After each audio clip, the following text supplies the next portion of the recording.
Il y a 20 ans, la tempête Lothar frappait l'Europe. L'Allemagne, la Suisse et la France en étaient les pays les plus touchés. Des millions d'euros de dégâts dans la sylviculture. Dans le Bade-Wurtemberg, un sentier en guise de pèlerinage a été créé il y a une quinzaine d'années. Reportage Françoise Bedin, Emmanuel Gambette. Sur les routes de Forêt-Noire, il n'est pas rare de trouver quelques vestiges d'il y a 20 ans. Des zones où la tempête a laissé des traces. Des milliers d'arbres déracinés.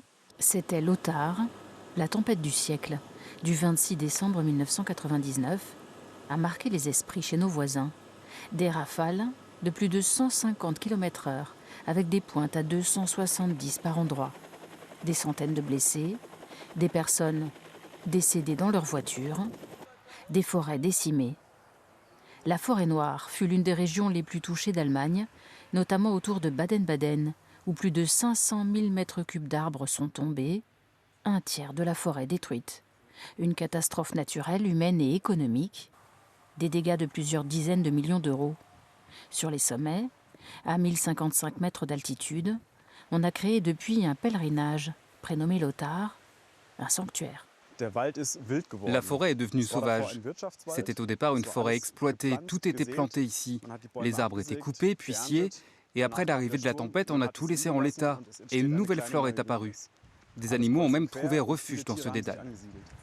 Sur cette zone de 10 hectares, laissée volontairement en l'état, on observe la nature. Quelques 50 000 visiteurs se pressent chaque année, surtout par beau temps, et une faune nouvelle s'est installée. Des pivers dans les arbres morts, des scarabées et des serpents. Les rangers du parc national de Forêt-Noire n'observent pas d'animaux tous les jours, mais les arbres se lisent à cœur ouvert. On voit ici ces petites taches. On a de la mousse, des champignons aussi qui colonisent le bois, et on voit bien toutes les racines. L'arbre est tombé dans cette direction, et on reconnaît l'espèce.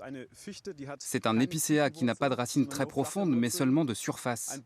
C'est un arbre qui n'est pas fréquent ici, car il tombe plus facilement qu'un pin ou qu'un hêtre, qui, eux, ont des racines très profondes et qui sont restés debout. Je trouve cela très intéressant. C'est vraiment bien de rendre cette thématique plus accessible.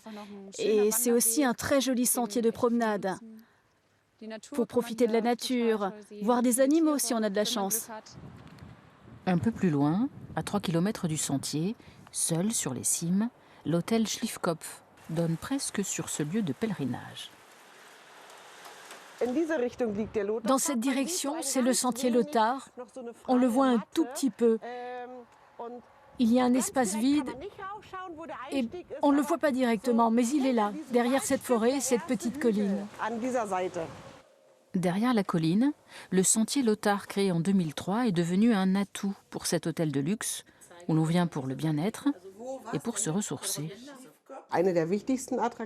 L'attraction la plus importante et la plus connue, c'est le sentier Lothar. Il nous montre comment la nature se régénère et cela montre vraiment la nature sauvage. C'est aussi un témoignage de ce qui s'est passé avec la tempête Lothar, un témoignage de la force de la nature, du vent et de l'ouragan. Aujourd'hui, la forêt n'a pas complètement repris ses droits, mais au sentier du Schliffkopf, on peut mieux la comprendre. Elle se lit presque comme un roman, 20 ans après.